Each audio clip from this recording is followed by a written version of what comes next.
3.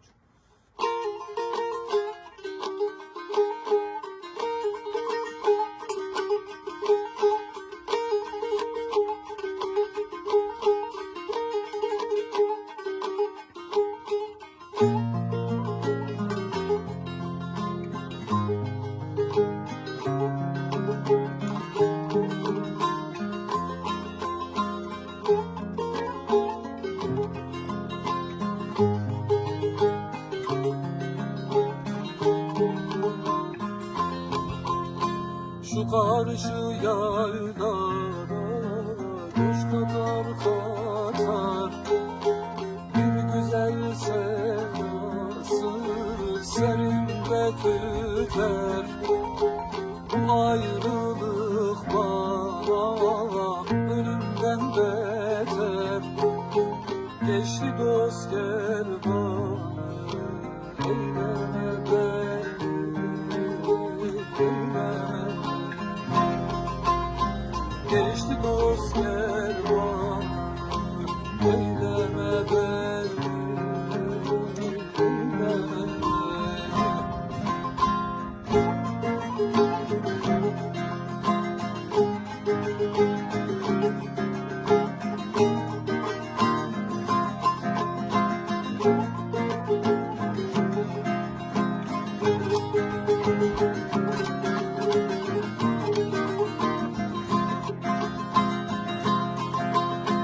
Şu benim sevdiğim başta oturur, bir güzel sevdası beni bitirir. Bu ayrılık bize zulüm getirir. Geçti dost kervanı, eyleme beni, eyleme beni. Geçti dost kervanı, eyleme beni, eyleme beni.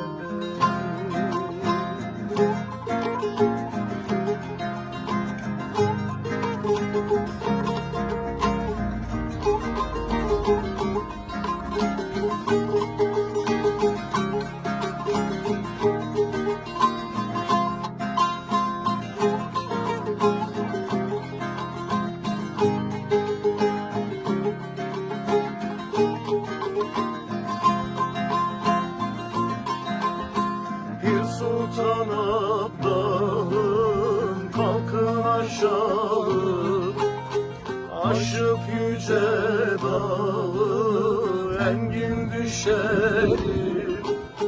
Çok nimetin gelir helallaşalım. Geçti dost kervanı, eyleme beni, eyleme beni.